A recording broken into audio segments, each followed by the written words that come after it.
In today's video, we are going to discuss about the unit 2 of organizational behavior, that is understanding individual behavior. As individual behavior is a mix of personality, perception, learning and motivation. So in today's video, the agenda is all about individual personality, its perception, the motivational theories like hierarchy of Maslow hierarchy need theory, theory of X, theory of Y, and etc. So let's begin with personality. So what is personality? A personality is a unique pattern of thoughts, feelings and behavior that a person predicts. जो हमारी personality है, it's just not कि हमने कैसे evolve हुई है, कैसे बनी है. So it is a mix of हमारा कल्चर है, किसी को हम देख के बड़े हुए हैं, या हमारे जो एक्सपीरियंसेस है उसके अकॉर्डिंग हमारी पर्सनैलिटी जो बिल्ड होती है. And personality something is not just how you look and how you dress it. Personality is your inner thing कि आप किस तरह से बात करते हो या आप किस तरह से बिहेव करते हो. That is all about personality. There are 4 types of major personalities like introverts and extroverts. So these are the people. Introverts are those who like complete opposite of extroverts. Introverts are people who stay within themselves and does not like to talk too many peoples, and extroverts are like complete opposite of them. They have a like fun loving personality. Second one are agreeable people. They are like more cooperative and trustworthy people, and they have like more compassion. So the third one is conscientiousness. These are the individual who are more like organized, disciplined and responsible. The last one is emotional stability. They are people who are like calm, ज़्यादा जल्दी anxiety नहीं होती, या ज़्यादा जल्दी fear नहीं होता, या ज़्यादा जल्दी express नहीं करते. So they are the people who stay calm and like lesser anxiety. So these are the types of personalities जो basically common होते हैं. कुछ ज़्यादा introverts होते हैं, कुछ extroverts होते हैं, कुछ organized person होते हैं, कुछ क्या कहते हैं काम पर्सन होते हैं, कुछ ट्रस्टवर्दी होते हैं. तो these are the types of personalities. Now next move forward towards the perception. So सबसे पहले perception क्या होता है? Perception is just कि आपको किसी को देख के, किसी से बात करके आप उसके बारे में क्या सोचते हो. That is perception. कि आपने अपने दिमाग के अंदर किसी चीज को लेके क्या बिठा रखा है, क्या सोच रखा है. That is about perception. कि like perception refers to how we interact और ऑर्गेनाइज सेंसरी इन्फॉर्मेशन. की जो इन्फॉर्मेशन हमें किसी से मिली है, चाहे किसी चीज को लेके हो या किसी इंसान को लेके हो, किसी प्रोडक्ट को लेके हो, तो उसने हमें हमारे सेंसरी उस इन्फॉर्मेशन को हमने कैसे स्टोर कर रखा है, क्या सोच के. It influences our judgments, attitude and decision making process. अगर हमने किसी को इंसान को लेके, किसी प्रोडक्ट को लेके कुछ सोच रखा है, तो उसकी वजह से हमारा उसकी तरफ जजमेंट चेंज होगा, एटीट्यूड चेंज होगा, चाहे कुछ और हो. बट हमने ऐसा परसेप्शन बना रखा है कि यार ये चीज तो बहुत ही खराब है, यार ये प्रोडक्ट यूज करके तुझे बहुत ही अच्छा लगा. तो उसकी वजह से हमारे परसेप्शन की वजह से हमारे डिसीजन मेकिंग प्रोसेस रिफ्लेक्ट करता है. फर्स्ट है सिलेक्टिव परसेप्शन. तो सिलेक्टिव परसेप्शन होता है, कभी कभी हम क्या करते हैं, उसी इन्फॉर्मेशन को गैदर करते हैं, कंफर्म करते हैं जिसके अंदर हम बिलीव करते हैं. जैसे किसी उस इन्फॉर्मेशन के अंदर हम बिलीव करते हैं. तो बिलीव कैसे कि मान लो कुछ चीज हम ओवरलुक करते हैं क्योंकि हमें लगता ही नहीं कि वो चीज सच है.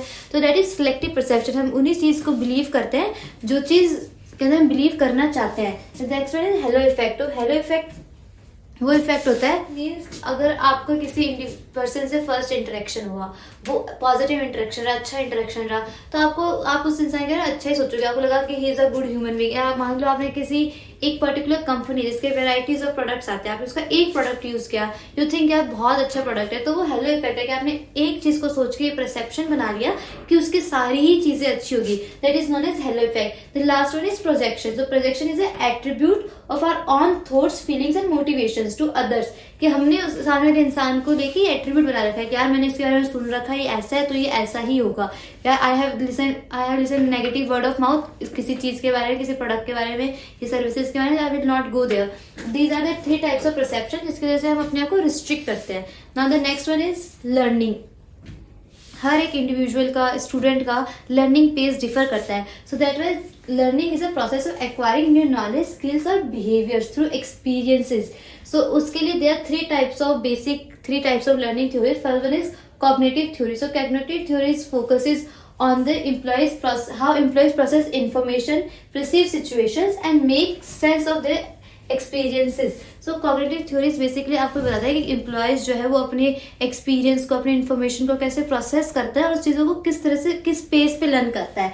The next one is behaviorism. So behaviorism is a point of your work attitude. कि आपका वर्क करते हो आपका एटीट्यूड कैसा है. यार ये पॉजिटिव एटीट्यूड है, नेगेटिव एटीट्यूड है, यार आपको ये है कि डेडलाइंस मीट करने क्या करना है. तो आप किसी को देख के सीखते हो. लाइक आपका एक सबऑर्डिनेट है, इज अ हार्ड वर्किंग, वो डेडलाइंस मीट करता है, तो you will try to become like him और हर. तो that is depend upon the behaviour of your own and the person you are working with. Social learning theory. कि ये like it is a little bit extension version of that only कि people learn through observation, imitation, social interactions. Like you are interacting with another employ of another organization in any kind of parties और something, तो आप उसको देख के, उनको देख के आप ऑब्जर्व कर रहे हो, अपने कॉम्पिटिटर को देख के आप ऑब्जर्व कर रहे हो कि यार ये चीज उनकी पॉजिटिव है जो हमें भी एक्वायर करनी चाहिए. That is a social learning theory कि लोगों को देख देख के यू आर लर्निंग अबाउट. अगर विराट कोहली एक हेल्दी लाइफस्टाइल फॉलो कर रहा है तो आप उसको देख देख के you are learning about him. Let's move forward towards the motivation, as motivation is the key factor to make any person work or dework.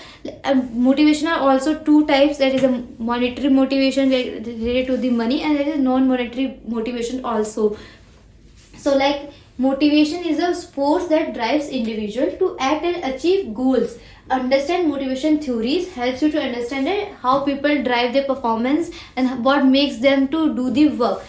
So हर एक इंडिविजुअल को मोटिवेट करने के लिए अलग अलग तरीके होते हैं. कुछ लोग इंजॉयमेंट से मोटिवेट होते हैं, कुछ लोग जो है फियर से मोटिवेट होते हैं, कुछ लोग जो है पैसे से मोटिवेट होते हैं, हो सकता है कुछ लोग जो है छुट्टियों से मोटिवेट होते हैं. तो दे आर, कुछ लोगों को होता है कि मुझे रिकग्निशन मिले, रिवॉर्ड मिले तो मैं मोटिवेट होगा, लाइक पनिशमेंट से, एंड अलग also like other factors. Now let's move forward to the different types of motivational theory. So the first one is Maslow hierarchy of needs.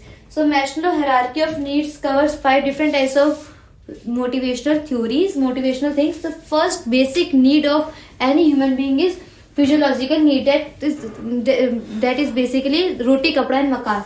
So सबसे पहले हर एक इंसान की जो बेसिक नीड्स होते हैं, start with the food, water and shelter, that is called physiological need. उसके बाद अगर इंसान की ये नीड्स पूरी, इंसान सेकंड नीड की तरफ मूव करता है, दैट इज सेफ्टी नीड्स. तो सेफ्टी नीड्स अबाउट योर, आपको आप पे रोटी कपड़ा मकाना, आपको सिक्योरिटी चाहिए, स्टेबिलिटी चाहिए. आप कोई जॉब कर रहे हो, आपको चाहिए कि जॉब के अंदर आपको सिक्योरिटी हो, ये ना हो कि आपको कभी भी निकाल देना चाहिए. एक सेंस होना चाहिए, कुछ स्टेबिलिटी होनी चाहिए, सिक्योरिटी होनी चाहिए, आपको प्रोटेक्शन मिलनी चाहिए कि आपको फियर नहीं होना चाहिए. ये सब चीज, job security is important.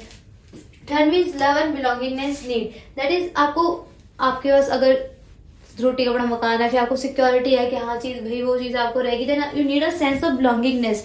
Like आपको फिर लव चाहिए, सोशल कनेक्शन चाहिए, फ्रेंड्स चाहिए कि आप किसके साथ आप बिलोंगिंगनेस नीड्स अपनी पूरी कर सको.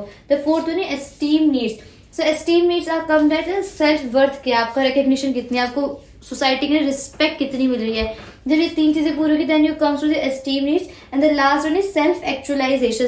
Self actualization is a theory जब जिसके अंदर आप सोचते हो कि मुझे ये सब चीजें, तब मुझे खुद के लिए क्या करना है. सो सेल्फ एक्चुअलाइजेशन मीन्स आप अपनी सेल्फ फुलफिलमेंट कराओ, you are reach to your full potential, that is known as self actualization. Now let's move forward with the theory of X and Y. So this is a very basic theory of X and Y. Like हमें सबको पता है दुनिया में 2 type के लोग होते हैं, एक लेजी लोग होते हैं और एक एक्टिव लोग होते हैं. एक को वो होता है कि उनको स्ट्रिक्ट कंट्रोल चाहिए होता है तभी जाके वो कुछ काम करेंगे, बिकॉज ज्यादा लेजी पर्सन को काम करवाना पड़ता है. और एक एम्प्लॉयज होते हैं जो सेल्फ मोटिवेटेड होते हैं, उनको रिस्पॉन्सिबिलिटी चाहिए होती है कि उनको रिस्पॉन्सिबिलिटी तो वो काम करके दिखाएंगे. That is employ inheritedly lazy and need strict control. That is theory of X. That are people of belongs to theory X, and theory Y, employees are naturally motivated and seek responsibilities. Theory Y के जो लोग आते हैं वो emphasis करते हैं कि कैसे सपोर्टिव और एम्पावरिंग एनवायरनमेंट क्रिएट करे हुए हैं. जो थ्योरी एक्स के अंदर लोग आते हैं, focus on extraction of motivation through rewards and punishments. कि उनको मोटिवेट करने के लिए तो उनको रिवॉर्ड दो या फिर उनको पनिशमेंट दो तभी मोटिवेट होगी. But theory of Y people are not there, वो खुद ही एम्पावर करते हैं अपने आसपास के एनवायरमेंट को काम करने के लिए. Now let's move forward with the Herzberg motivation hygiene theory. तो इसके अंदर 2 मेन की पॉइंट्स जो आते हैं वो आते हैं, एक आपका like this theory purpose that job satisfaction dissatisfaction not opposite but rather distinct concepts. Like motivators, आपके जॉब प्लेस पे कुछ ऐसे फैक्टर्स होंगे जो आपको मोटिवेट करते होंगे कि हाँ आप जॉब पे जाए. जैसे कि आपको जॉब सेटिस्फैक्शन मिल रही है नहीं मिल रही, आपको अचीवमेंट्स के लिए रिकग्निशन मिल रही है नहीं मिल रही, अवार्ड मिल रहे हैं कि नहीं मिल रहे. तो these are the factors which leads you to motivate you from your inner side कि हाँ यार मैंने ये काम किया, मेरे को रिकग्निशन मिल रही है, मुझे लोग पहचान रहे हैं, मुझे थैंक यू बोल रहे हैं, और आपको job satisfaction. These are the factors are motivators. And there are some factors that are not motivators, पर अगर वो नहीं होंगे तो इतना फर्क नहीं पड़ेगा, पर होंगे तब भी इतना फर्क नहीं पड़ेगा. तो these are like hygiene factors. Factor prevent dissatisfaction but not necessary motivate you. मतलब आपको डिससेटिस्फाई नहीं करते, बट ऐसा नहीं उसको देखते आपको मोटिवेशन मिल रहा है. जैसे आपका सच एज आपको वर्किंग कंडीशंस अच्छी है, आपके टॉयलेट्स वगैरह जो है वो साफ है, तो उसके अंदर ये नहीं आप उसको देख के मोटिवेट होगे काम पे जाने के लिए। बट ये अगर वो खराब होगी तो यू विल फील डिससेटिस्फेक्शन। तो ये सारी चीजें कवर होती है into the Herzberg motivation of hygiene theory. Now let's move forward to the another motivation theory, that is Bloom's acceptance theory. So this theory suggests that individuals are motivated to act based upon their expectations of outcomes and the value they place on those outcomes.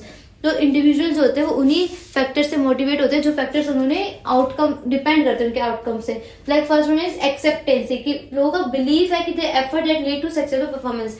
लोगों को ये लगता है कि जो उन्होंने मेहनत करी है, जो एफर्ट्स डाले हैं, उनकी वजह से they will definitely lead to the path of the success. तो the next one is instrumentality. It means that people believe that the performance will lead to the desired outcomes.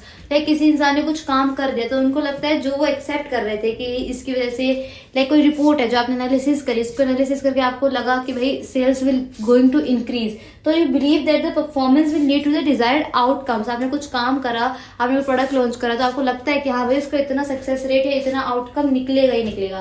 Then second one is value based on the desired outcomes. आपको ये लगता है कि जो value निकलेगी desired outcome से, उससे आप you will be satisfied. So that's all. Now let's move towards the very important thing of the video, that is are the most important questions. So as I also told you at the beginning of the PPT, Maslow hierarchy of needs is very important and how it relates to the employee motivation.